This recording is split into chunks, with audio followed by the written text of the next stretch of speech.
যে সমস্ত স্টুডেন্টসরা ভোকলেট 2024-এ অ্যাডমিশন নেবে তাদের কি কি ডকুমেন্টস রেডি করতে হবে, কখন রেডি করতে হবে।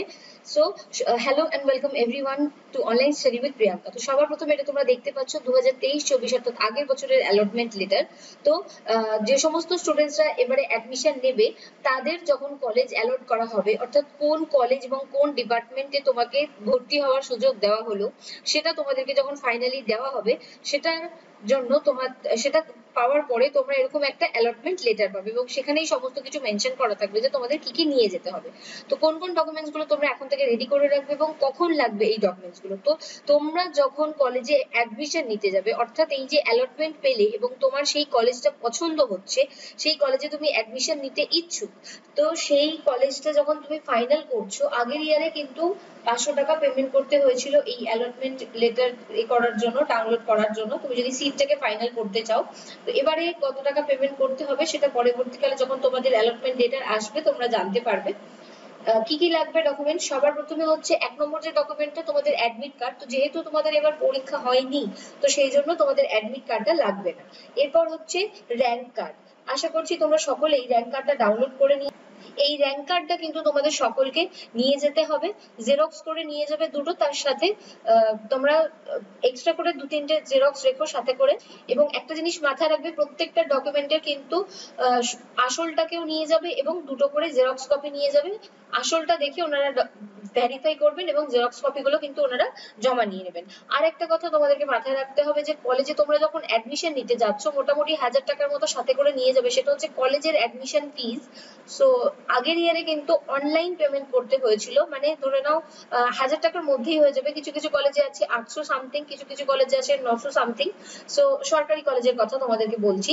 তো সেই টাকাটা কিন্তু ওখানে দাঁড়িয়ে, কলেজে দাঁড়িয়েই তোমাকে অনলাইনে কলেজের যে আইডি প্রোভাইড করা হবে, কাউন্সিলের যে আইডি প্রোভাইড করা হবে, সেটাতে তোমাদেরকে পেমেন্ট করতে হবে এবং সেই রিসিপ্টটা নিয়ে তোমাদেরকে কলেজে দেখাতে হবে। তারপর ওনারা তোমাকে কলেজের যে বিল প্যাড হয় সেটাতে তোমাদেরকে বিলটা দিয়ে দেবেন।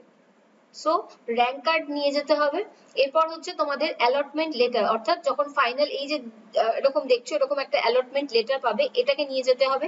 তার সাথে তোমাদেরকে আধার কার্ড নিয়ে যেতে হবে, মাধ্যমিকের অ্যাডমিট কার্ড নিয়ে যেতে হবে। যেহেতু তোমরা ভোকলেট তার সত্ত্বেও কিন্তু মাধ্যমিকের অ্যাডমিট কার্ডটা তোমাদেরকে নিয়ে যেতে হবে, তার কারণ হচ্ছে তোমাদের এজটাকে জাস্টিফাই করার জন্য।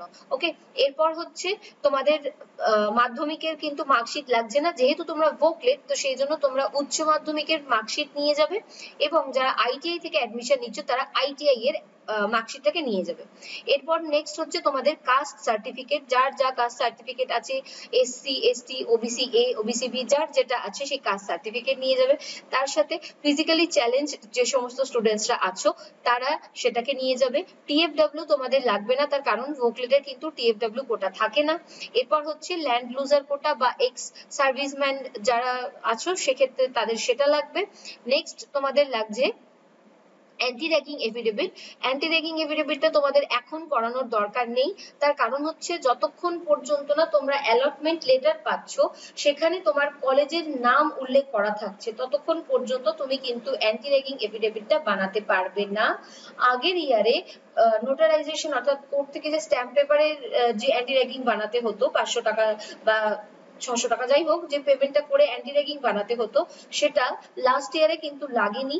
লাস্ট ইয়ার যেটা লেগেছিল তোমাদেরকে অনলাইন www.antiragging.in এই যে ওয়েবসাইট, এখানে তোমাদেরকে অ্যাপ্লাই করতে হয়েছিল এবং সেটা মোটামুটি 1 থেকে 2 দিনের মধ্যেই অ্যাকসেপ্ট হয়ে যেত এবং তারপরে তোমাকে মেল আইডিতে তোমার ডিটেলসে এটা চলে আসতো, সেটা নিয়ে তোমাদেরকে কলেজে সাবমিট করতে হতো।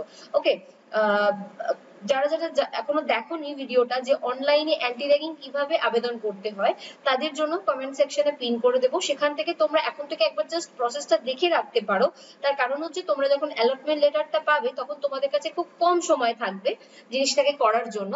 তো এখন থেকে যদি প্রসেসটা দেখে রাখো তাহলে তোমাদের জন্য খুব সুবিধা হবে বানানোর জন্য। সো এবারে তোমরা যতক্ষণ পর্যন্ত না অ্যালটমেন্ট লেটার পাচ্ছ ততক্ষণ পর্যন্ত জানা যাচ্ছে না যে এবারেও কি আগের বারের মতো অনলাইনে আবেদন করতে হবে নাকি তোমাদের কোর্ট পেপারে গিয়ে মানে উকিলের থেকে করাতে হবে। সো অ্যান্টি র্যাগিং যতক্ষণ পর্যন্ত না অ্যালটমেন্ট পাচ্ছ ততক্ষণ পর্যন্ত তোমরা কিন্তু করাতে পারবে না। বাকি উপরের যেগুলো বললাম সেই ডকুমেন্টস গুলো রেডি করে রাখবে। তাছাড়া তোমাদের লাগছে medical fitness certificate. Medical fitness certificate যে কোনো সরকারি বা যে কোনো রেজিস্টার্ড, তোমরা প্রাইভেটের যদি কোনো ডাক্তারকে দিয়ে করাতে চাও সেখানে গিয়েও করাতে পারো। মেডিকেল ফিটনেস সার্টিফিকেট কোন ফরম্যাটে করাবে, এই যে ফরম্যাটটা দেখতে পাচ্ছ এই ফরম্যাটে তোমাদেরকে করাতে হবে। ফরম্যাটটা কোথায় পাবে, টেলিগ্রামে ফরম্যাটের লিংক দেওয়া আছে। ফরম্যাটটা পুরোটাই পিডিএফটা তোমাদের সাথে শেয়ার করা আছে, তো সেখান থেকে এটা ডাউনলোড করে নেবে এবং যে কোনো রেজিস্টার্ড ডক্টরকে দিয়ে এটা করিয়ে নেবে। সেখানে তোমার সমস্ত ডিটেলস উল্লেখ থাকবে এবং দেখে নেবে যে ডক্টরকে দিয়ে করাচ্ছ ওনার রেজিস্ট্রেশন নাম্বারটা এবং সিলটা, এটা কিন্তু মাস্ট, এটা যেন থাকে। আর নেক্সট হচ্ছে তোমাদের ডোমিসাইল সার্টিফিকেট। ডোমিসাইল সার্টিফিকেটের দুটো প্রোফর্মা এ আর প্রোফর্মা বি। কোন কোন কলেজে প্রোফর্মা এ চায়, কোন কোন কলেজে প্রোফর্মা বি চায় এবং কোন কোন কলেজে কিন্তু আগে যেটা দেখা গেছে প্রোফর্মা এ এবং প্রোফর্মা বি দুটোই নিয়েছে। তো সেই জন্য তোমাদেরকে বলবো প্রোফর্মা এ আর বি দুটোকেই রেডি করিয়ে রাখবে। কলেজে গেলে তোমার কাছে সমস্ত ডকুমেন্টস রেডি রইলো, যেটা চাইবে তুমি সেটা দিয়ে দিতে পারবে।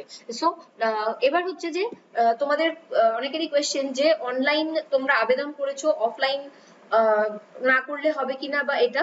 তো কাউন্সিলের যে তোমাদের লেখা আছে অ্যালটমেন্ট লেটারে, তোমাদের যে ভোকলেটের এক্সাম ব্রাউচার তার মধ্যে যে দুটো ফরম্যাট, অর্থাৎ এই যে স্ক্রিনে যে ফরম্যাটটা তোমরা দেখতে পাচ্ছ এটা হচ্ছে তোমাদের কাউন্সিলের যে ফরম্যাট সেই ফরম্যাট। তো প্রোফর্মা এ আর প্রোফর্মা বি। তো সবার প্রথমে যদি তোমাদের মানে যেখানে তুমি থাকো সেখান থেকে ডাইরেক্ট এটা হয়তো করে দেবে না, তো সেক্ষেত্রে তোমাকে সবার প্রথমে কি করতে হবে, সবার প্রথমে তোমাকে অনলাইনে আবেদন করতে হবে। সেটা করার পরে তোমরা যে সার্টিফিকেটটা পাচ্ছ সেটা নেবে এবং সেটা নেওয়ার পরে বিডিও বা এসডিও তে গিয়ে এই যে প্রোফর্মা দেখছো এইটাকে তোমরা ফিল করিয়ে তোমার ছবি দেবে। ছবি দেওয়ার পরে যেখানে যা লাগবে তোমাদের সিল যা দরকার সমস্ত কিছু ডিটেলস দেবে এবং সিগনেচার করবে করে এই যে প্রোফর্মা, এই প্রোফর্মাটা কিন্তু তোমাদেরকে কলেজে নিয়ে যেতে হবে। এবং প্রোফর্মা বিটা কি করতে হবে, তোমরা যেখান থেকে এইচএস পাস আউট করেছো, যে সমস্ত স্টুডেন্টসরা উচ্চ মাধ্যমিক দিয়ে ভর্তি হচ্ছ তারা যেখান থেকে এইচএস পাস করেছো সেখান থেকে সেই স্কুলের হেড স্যারকে দিয়ে, বা যারা আইটিআই পাস আউট করেছো সেই আইটিআই কলেজেরও হেড অফ দ্য ডিপার্টমেন্ট যিনি আছেন, দেখো এখানে কিন্তু মেনশনই করা আছে যে হায়ার সেকেন্ডারি 10+2 বা ইকুইভ্যালেন্ট যেখান থেকে করেছো, অথবা যারা আইটিআই পাস করেছো তো সেখান থেকে করালেও হবে। এইটা তোমরা মাথায় রাখবে। তো এই হচ্ছে তোমাদের প্রোফর্মা এ এবং প্রোফর্মা বি। সরি, যে সমস্ত স্টুডেন্টসরা মানে যেখান থেকে এইচএস পাস করেছো, কারণ দেখো এখানে লেখা আছে যে তোমরা যেখান থেকে সেকেন্ডারি বা এইচএস পাস করেছো সেখান থেকে তোমাদেরকে এটা করাতে হবে। সো এটা রেডি করিয়ে নেবো এবং এই ফরম্যাটটাই কিন্তু তোমাদেরকে নিয়ে যেতে হবে এবং দেখে নেবে যে সমস্ত ডিটেলস এবং তোমার সই, সিগনেচার, এই সিল, হেড স্যারের সিল, এগুলো যেন সমস্ত কিছু এখানে থাকে। সো এই জিনিসগুলো তোমাদেরকে নিয়ে কিন্তু যখন ভর্তি হবে কলেজে ফিজিক্যালি সেই সময় তোমাদেরকে নিয়ে যেতে হবে।